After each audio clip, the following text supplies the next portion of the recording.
thought I would go on a whim and go for things about Abraham Lincoln, as he was born on the 12th.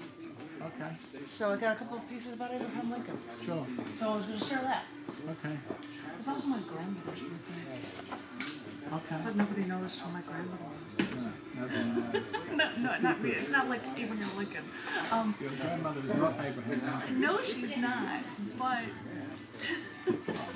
Read on. that's irrelevant. I was going to read these poems from this recent release of Down the Dirt magazine. It's a monthly. Claudia, your offer is ready to buy. Books for Claudia, your offer is ready. Down the Dirt magazine, February 2020 issue is called Aurora. They're named after accepted writings within the issue. One was called Aurora, so we thought, hey, get Aurora Borealis on the cover, that would rock.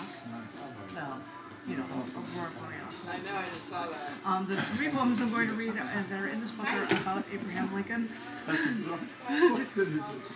Aurora Borealis is rock, literally, but they also appear in this calendar book called Every Event of the Year.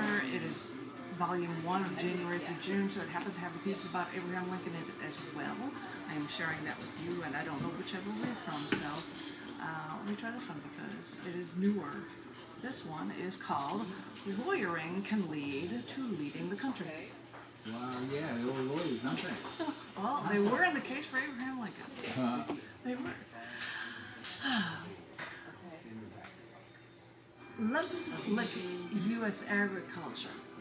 So lawyers to the U.S. presidents.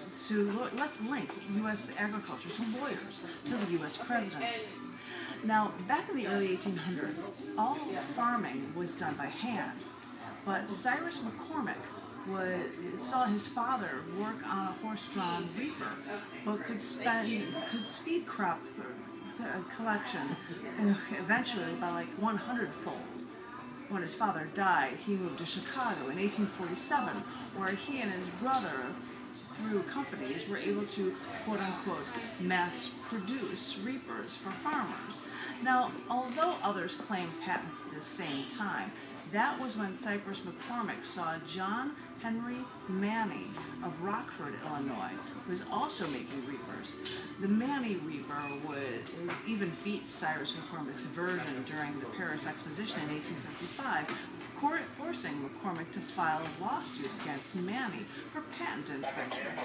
The trial was first set in Chicago and had prominent lawyers on both sides. But Manny's lawyers team needed a local, so they hired this Illinois lawyer, Abraham Lincoln, for their group. And they were sure that he didn't have the right kind of experience. Manny's lawyers, Edwin M. Stanton, even said Lincoln was a, quote-unquote, damned log-armed ape, end quote. So although Lincoln was there, he didn't contribute much of anything at all. And when the trial was moved to Cincinnati, Ohio, the lawyers just went there. And they didn't even tell Lincoln. Wow. So when Lincoln heard about the move, he thought, wait a minute, I should be there. So off he went and found the trial. But all of the lawyers just ignored him. So all this time, Lincoln watched the trial that he didn't even contribute to, the trial that Manny actually won, and Lincoln thought, hey, I should really surge with this lawyering thing. And after a few years, he, well, you know, became the President of the United States. Now, that lawyer, Stanton, ripped on Lincoln back in the day, but after Lincoln became the president, he actually chose Stanton as his Secretary of War. Because back in the day, people didn't automatically choose cronies just like them to serve their own selfish interests to join them, but they often chose people different from them so they could have a well-rounded view on how to serve their country. Novel idea, isn't it, to make the effort to work with the opposition so the government could actually work. Yeah, is that a crazy story if you think about it? No. It's the way things used to be. It's all like polarization. Here's one that's much more better about Lincoln's thing. This is called Underscore the Battles. Also in this book, but I'm reading it from this one. This is more recently. Huh? Pardon me? She talks to the camera, she doesn't talk to us anymore. I talk through books. That's all I do. Sorry. I'll do what I can. Oh, but I have to hear it. Nicholas, your offer is ready. Nicholas. Nicholas, your offer is ready. All these people Dateline, November 1860.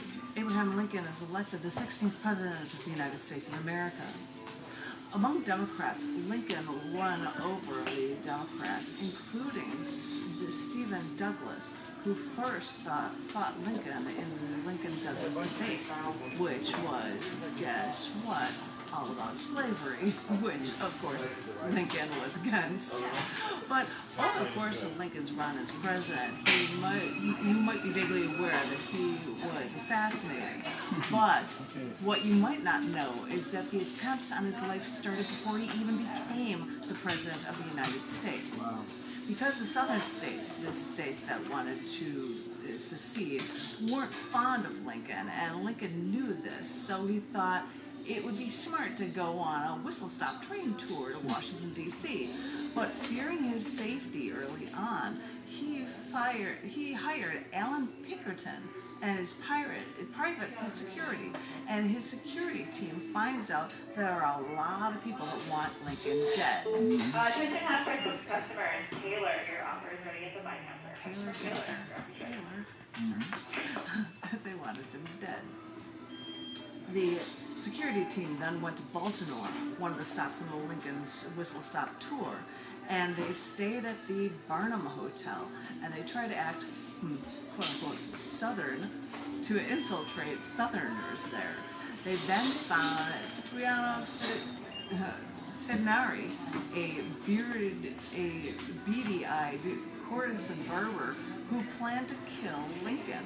So Lincoln is taking the train on this tour, and they stop in Harrisburg, Pennsylvania, and Pinkerton says to him that they've got to speed their trip and skip a stop so that he can escape the plot to assassinate him in Maryland. So what do? They remove that hat from Lincoln that he's so well known for. They wrap him up in a shawl, and they claim that he's their invalid brother that needs to get on the train. This way, they thought they'd pass Baltimore before noon the next day, or before that scheduled assassination attempt. But in the middle of the night, while in Baltimore, the train stops. This is true. This is still the case, actually. Why is the train stopped, they wondered. And then they found that Baltimore has a sound ordinance that the trains couldn't run for hours. Lincoln was a sitting duck. He was a sitting duck on this train, whose engines aren't even allowed to run at this hour. So they did the only thing they thought they could do. They got horses and literally hooked the train car up to the horses, and they snuck out of town quiet as a mouse, or quiet as a horse, which is more quiet than a locomotive train. And yeah, they got through Baltimore, and they stopped in Baltimore, Camden station, to join the train to Washington, D.C., which was nowhere to be found. At this point, they could hear all the people all around talking about how terrible Lincoln was, and about how the South will rise. And Pinkerton is stunned that Lincoln is sitting there, hiding near people that want him killed.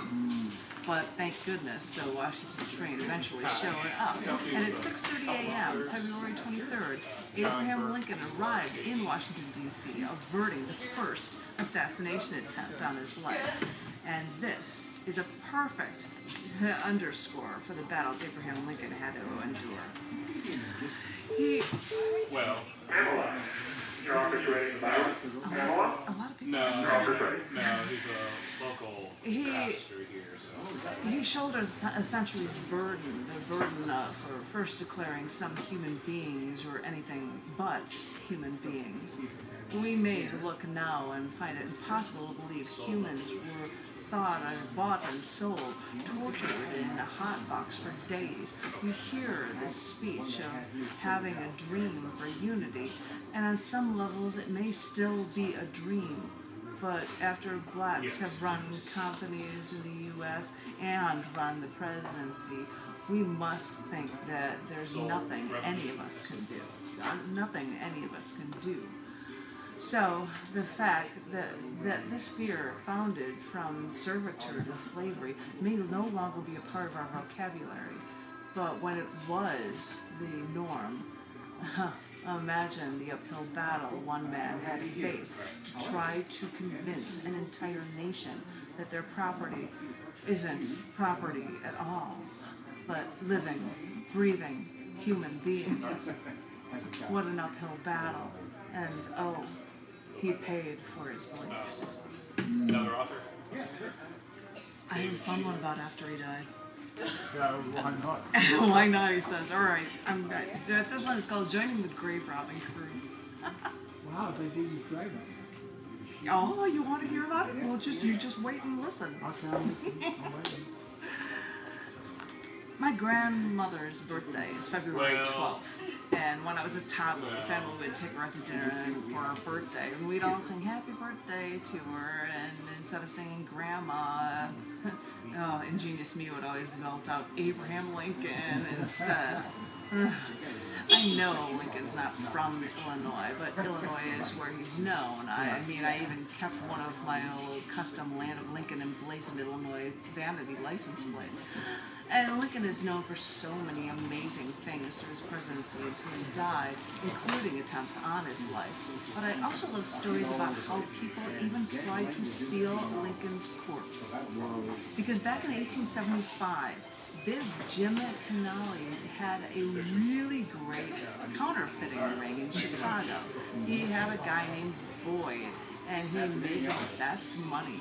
The problems came when the feds finally caught them, and Boyd took all the heat. So Kennelly's thinking, wait a minute, I'm not making money hand over fist anymore. I've got to get a plan to make some more dough. And so he got an idea. He got a wonderful, awful idea. So he met up his goons at a bar that he owned, the Hub. And that's when he laid out his plan.